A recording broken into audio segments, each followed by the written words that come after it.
بسم اللہ الرحمن الرحیم۔ عزیز طلبہ اکرام، اصول حدیث سے آج ہم پڑھیں گے سوال نمبر 18۔ رسول اللہ صلی اللہ علیہ وسلم کے افعال کی کتنی اقسام ہیں؟ اختصار سے یعنی مختصر طور پر بیان کریں۔ رسول اللہ صلی اللہ علیہ وسلم کے افعال کی بہت سے علماء اکرام کے نزدیک 3 اقسام ہیں۔ نمبر 1 وہ افعال جن کا تعلق عبادات و معاملات اور شرعی احکام کے ساتھ ہے، جیسے نماز، روزہ کے احکام، تجارت، خرید و فروخت کے احکام وغیرہ۔ ان میں رسول اللہ صلی اللہ علیہ وسلم کی اقتداء واجب ہے۔ نمبر 2 وہ افعال جو صرف نبی صلی اللہ علیہ وسلم کے ساتھ خاص ہیں اور اس پر قرآن یا حدیث سے یہ دلیل موجود ہو کہ یہ صرف آپ صلی اللہ علیہ وسلم کے ساتھ ہی خاص ہیں، جیسے 4 سے زائد عورتوں سے نکاح کرنا اور وصال کے روزے رکھنا وغیرہ۔ نمبر 3 وہ افعال جو بشری ضرورتوں کے پیش نظر آپ صلی اللہ علیہ وسلم سے صادر ہوئے، جیسے آپ صلی اللہ علیہ وسلم کا لوگوں سے میل ملاقات کرنا، کھانا پینا وغیرہ۔ یعنی نبی صلی اللہ علیہ وسلم کے افعال کی 3 قسمیں بن جاتی ہیں۔ ان میں کچھ افعال تو وہ ہیں جن کا تعلق ہے عبادت کے ساتھ، شرعی احکام کے ساتھ، جیسے نماز ہے، روزہ ہے اور دیگر احکام ہیں۔ وہاں نبی صلی اللہ علیہ وسلم کی اقتداء کرنا واجب اور ضروری ہے۔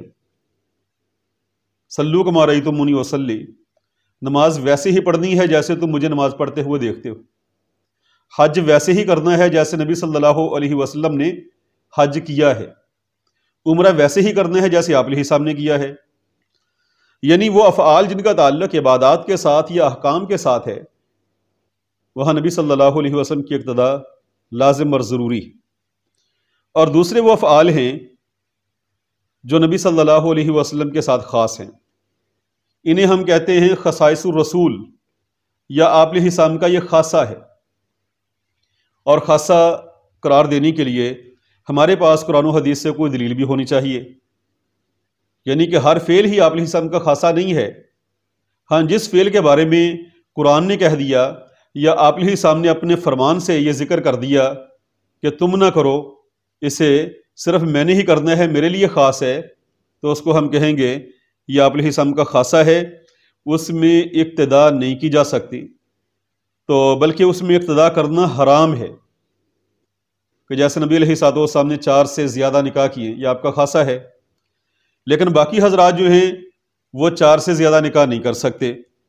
نبی علیہ السلام نے وصال کے روزے رکھے۔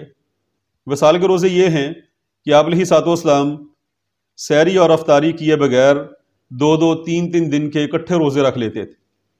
جب صحابہ کرام نے بھی ایسے روزہ رکھنا چاہا تو آپ علیہ السلام نے فرمایا تھا لا تواصلوا، تم وصال کے روزے نہ رکھو۔ پھر آپ علیہ السلام نے فرمایا اس لیے کہ میں جب سوتا ہوں تو مجھے اللہ کی طرف سے روحانی طور پر کھلا اور پلا دیا جاتا ہے، یہ صحیح بخاری کی روایت ہے، تو تمہارے ساتھ یہ امر نہیں ہے، تو یہ آپ علیہ السلام کا خاصہ ہے، تو اس میں بھی آپ علیہ السلام کی اقتداء نہیں کریں گے۔